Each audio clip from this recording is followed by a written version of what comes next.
Up with KREM begins now.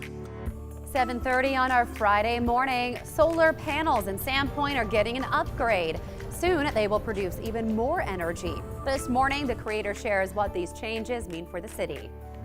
And outside, we have started off the morning with mostly cloud cover, a couple showers developing now, but as the weekend approaches, we'll start to see some sunnier conditions into Saturday. Details are coming up. Vaping illnesses are on the rise around the country. This morning, we're answering some of your top questions about the illnesses.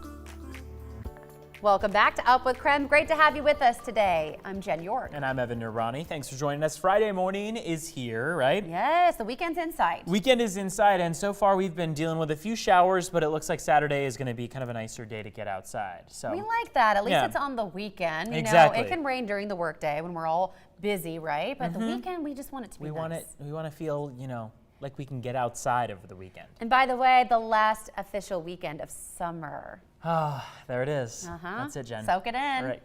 All right. Here's what we got outside right now. This is off towards Silverwood Theme Park.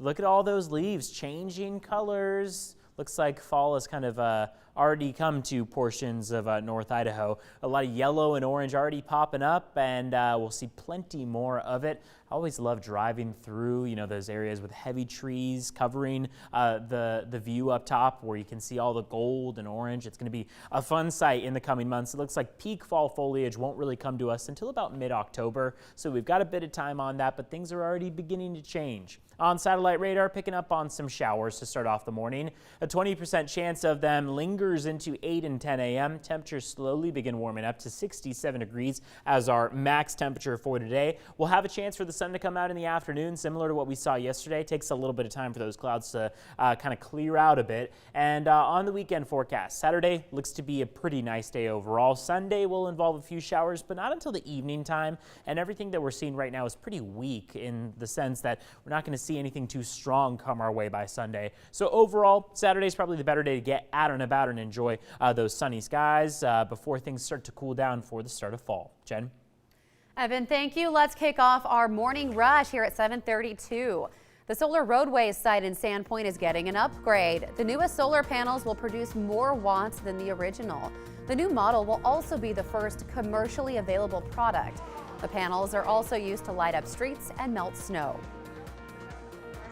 It's a huge step, and it's both scary and very fulfilling at the same time. So it works out well for everybody. Solar Roadways plans to install the new panels by the end of the month. On the west side of the state, police arrested a school bus driver accused of driving drunk on the job. Police say a student reported strange behavior from the bus. Police say the student reported the driver running red lights. Officers say no students were on the bus by the time they pulled her over. Authorities say the driver's blood alcohol level was .096. The driver is on leave from the school district during that investigation. Washington is moving toward another lawsuit against the White House. Washington is one of 12 states using California's strict emissions rules for new cars. President Trump wants to revoke California's authority to set standards higher than the federal rules. Washington Attorney General Bob Ferguson says he is confident in the state's case. All people in Spokane received an alarming notice. The Alert Spokane message warned of a naked man running through the north part of town. This happened yesterday near the Kalispell Golf Course and north of Mill Road.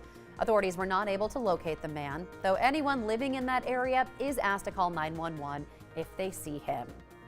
That is your morning rush. Stories making headlines in the inland Northwest. Let us know what's happening in your neighborhood by using the hashtag #UpWithKREM. 7:34 on the clock now. The Centers for Disease Control and Prevention leaders say vaping illnesses are on the rise. And now the Food and Drug Administration is getting involved. This morning, KREM 2's Casey Decker tells us what questions health agencies still need to answer. Question 1. What exactly is happening to these people? Usually they first feel nauseous or fatigued and often throw up. Then they start having respiratory symptoms like coughing or having a hard time breathing. If they go to the hospital, doctors try to treat them to varying degrees of success. But that's super hard because of question 2. Why is it happening? That's not something anyone's been able to answer. The symptoms look a lot like an infection, but doctors aren't able to find any. And often this is happening in younger, otherwise healthy men, so that means it's likely some combination of chemicals affecting people's lungs. So question 3, what kind of chemicals? That we also don't know, but there are some trends. Most of the patients were vaping with THC, the part of marijuana that makes you high. Many of them had also vaped regular nicotine e-cigs at some point. That raises a couple of possibilities. It could be a chemical found primarily in THC pens. Some doctors found vitamin E acetate in multiple patients, but many others did not. It could also be the result of combining chemicals from both kinds of vape cartridges. But not all the patients vaped with both. In fact, many patients said they had never vaped with THC. Though that sort of reporting can be unreliable since people may lie about drug use, especially in places where marijuana is illegal. So right now, the feds are warning against vaping, but the other firm warning is to never use cartridges or pens bought off the street. THC devices sold illegally are more likely to have been refilled or modified in a way that could make them dangerous. So question 4, how do you protect yourself? Well, the best way is to avoid vaping altogether, but if you are vaping, don't jerry-rig your devices or buy them off the street. And question 5, why is this just happening now? Well, one answer could be, maybe this isn't new, maybe we're just putting it all together now. But another possible answer, there could be some new combination of chemicals on the market. The bottom line is we still don't have hard answers and likely won't for a little while longer. Casey Decker, KREM 2 News. 7:36 now. Casey, thank you. Meanwhile, some media outlets are changing their advertising strategies to help combat the vaping problem. CBS announced it will stop all future e-cigarette advertisements. CNN and its parent company have also agreed to do the same.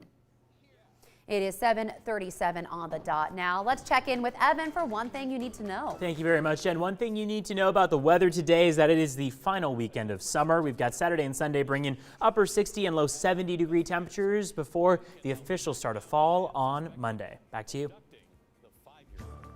Evan, time for the speed feed stories you'll probably see on social media this morning. UFO enthusiasts are gathering in Area 51. It's for Alien Stock. It's actually a music festival. It started as a Facebook event to storm that area back in July, but has been deduced to just a festival now.